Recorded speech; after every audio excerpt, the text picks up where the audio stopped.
Furious Driving, proud to be supported by Diamond Bright, protecting, cleaning and caring for the Furious fleet and for yours, with 10% off using code FD10. Follow the links in the description below. Hello and welcome to Furious Driving, and today I'm at the wheel of Honda's first proper car, if you like, first mainstream car really, because this is a 1972 Civic Deluxe 1.2. Now that was nice, wasn't it, that little Volkswagen? If you like reviews of interesting, unusual, different cars, then please do like and subscribe, and check out some of the other unusual cars we've driven over the years. Now, going back to the beginning, the Civic was an all-new direction for Honda and their cars.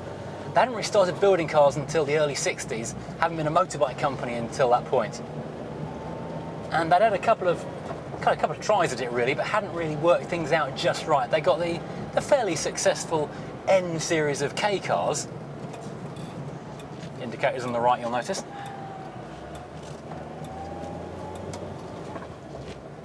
But yeah, K cars really were limited, and still are pretty much limited, to Japan outside of enthusiasts.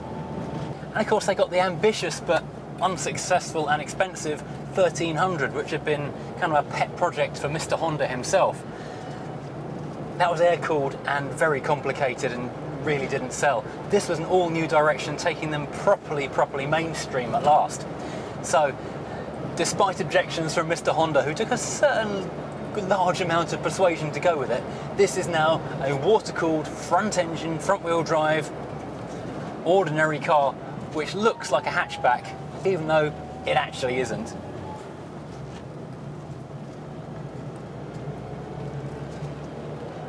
The platform it's built on is based on the N600K car, however enlarged in every direction, so it's no longer K format. And Honda went all out making it as luxurious and nice as they possibly could. And compared to the sort of European rivals of the time, it was ludicrously well spec'd. We've got a wood grain effect dashboard, we've got bucket seats, we've got independent suspension, we've got front disc brakes, we've got a radio, ventilation that works. In fact, there were only 4 options that you could spec on the Civic. That was air conditioning, a 2-speed Honda-matic gearbox, radial tyres and a rear wash wipe. So everything else was basically covered. I mean, if you wanted that kind of stuff on an Escort, you were going to be paying big bucks for a gear. This is an early car. In fact, it's one of the earliest cars. It's chassis number 3, in fact, in right-hand drive terms. It was owned by Honda originally when they brought the cars over to the UK, and it was used in the brochure photos and for the homologation testing. Incredibly, they sold it and then found it being sold again about 20 years ago and bought it back. Amazing, really, isn't it? Isn't that brilliant? So, the styling, the design, it is pure 1970s and very Japanese as well, although there are hints of Americana in there because obviously it was aimed quite heavily at the American market as well, but they did become a big market for Japanese cars. It's a little car, 3.5 meters long, so tiny compared to modern traffic. The front of the car is very distinctive indeed. We've got the separate chrome bumper, of course, in the 1970s, but a black centre line and a body colour trim panel behind it to kind of close up the gap. And curiously, we've got our side lights and indicators perched on top, like little froggy eyes sticking above there. Quite curious. Interestingly, the American markets, because of the federal regulations, got even bigger bumpers, chunky things, which apparently had side markers built in and overriders because they had to have that impact thing going on. We've got cute round headlights, interesting plastic grille with a chrome Honda logo in the front, and we've got this also 1970s Honda stick out chunky indicators on the side of the wings. A couple of very interesting things about the bonnet though. We've got a hump in the centre for styling and not really for clearance, but we've got these little air intakes on the side of both sides of the bonnet. Really cool. I don't know why a 1200cc car needs all this extra air and cooling in there, but there you go. Now this car looks fantastic in Carnaby yellow, brilliant colour. And we've got the aerial for the radio here in the O-post, a very strong Honda trait, which carried on right up into things like the Rover R8s, which are based on Hondas in the 80s and 90s. This is a 2-door. There wasn't a 5-door available until 1978, but this, I say 2-door, it's not a hatchback. This is only a two-door because although it looks like it's going to be a hatchback, the rear window doesn't open and you've actually got a top hinged boot, so technically it's a sedan or a saloon with quite a good sized boot, to be fair, for such a small car. On the back of the boot itself though, interesting little things to note. First of all, the logo, the first use of the Civic logo, which I think lasted a very long time. This is a deluxe version, so lots of trim. And look at the size of these number plate lights. And you could land planes with these if you pointed them in the right direction. Also, a very early 1970s thing. We've got our nice rear lighting cluster, but the reflectors are tacked on underneath as a separate item. A very 1970s thing. Now here under the bonnet, we've got the transverse 4-cylinder petrol with a gearbox located on the end, of course. It's a front-wheel drive car. When the car was launched, it was a 50 horsepower 1169cc four-banger. But in 1974, that got enlarged to 1237cc, making 52 horsepower, which, when you're dealing with that kind of horsepower too, makes a bit of a difference. In 1975, there's an all-new engine, which is the 1488cc CVCC, or compound vortex controlled combustion, which had a very clever piston and head arrangement which got far better burn out of the fuel. In fact, in California, it was the only one they were able to sell because they could sell it without a catalytic converter and it run on leaded fuel and still hit emissions, which is incredibly clever. In fact, when the CVCC came out, Honda actually bought a Chevy, shipped it over to Japan, reworked the engine with the CVCC head, shipped it back to America where it passed the California emissions test. Incredibly clever stuff they were doing so long ago. Honda always were a technology and innovation driven company, even back then.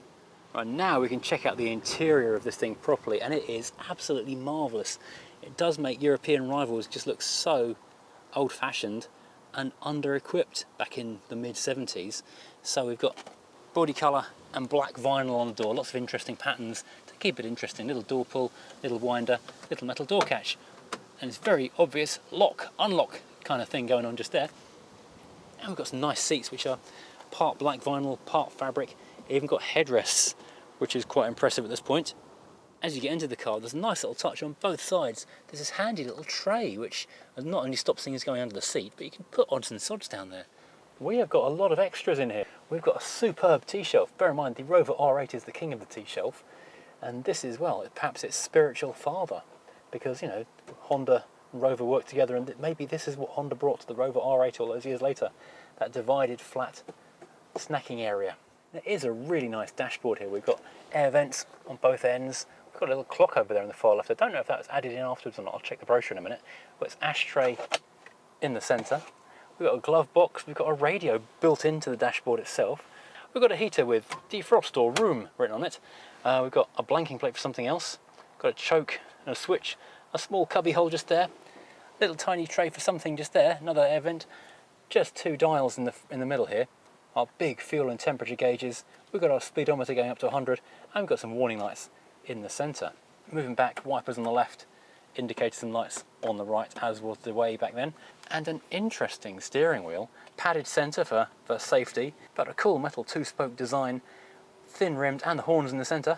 We appear to be parkless, we'll come back to that. We've got a 4-speed manual gearbox, and here on the seat is a little bit of the car's history, because this car is very special. Being a car that was actually used in the brochure.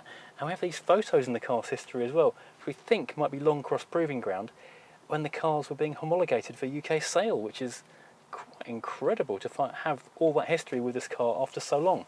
It is a little bit tight when the seat's pushed all the way back, but interestingly the fabric is this textured vinyl, completely different to the front. And I believe this is the original seat in the car. We've got the essentials, we've got Pioneer loudspeakers in the back there and these vinyl door cards. We've also got the essential ashtrays in the back of the seat because 1970s. And we've got side popping opening windows. We've also got an interior light here in the centre. And a little bit of stowage on that back parcel shelf. Now the interior is loaded with really cool touches, and not just the wood grain effect dashboard, a bit like in a Rover P6. We've got these blue-backed instruments, which are kind of almost a callback to the S800 with its greeny blue dashboard around the instruments. It's interesting that the fan is turned on by a pull switch for two-stage fan, which is quite fun. We've got reclining seats, which are really cool. And the independent suspension means the car really does handle so well. Compare this with the Mk1 Escort of today. This is like limousine comfort. It rides so well, and it just corners with, you know, supreme control and stability. It really is a world apart. The controls are really easy. It's got a small, sporty steering wheel on the thing. The pedals, though, are surprisingly heavy. I mean, the clutch is heavy, the brake is short travel and well, firm, but the accelerator takes a real push. I mean, you think you might be doing something wrong when you're giving it a proper old shove. I love the gearbox whine from it. That's really cool. And it might be very underpowered by modern standards, 50 horsepower, and 0 to 60 of over 12 seconds. But it does feel quite nippy, certainly up to sort of 30 miles an hour. It feels nippy as anything. And so comfortable. You could happily cruise around in this, and if you have one of these, you could treat it as a daily pretty much. It's a lovely little car.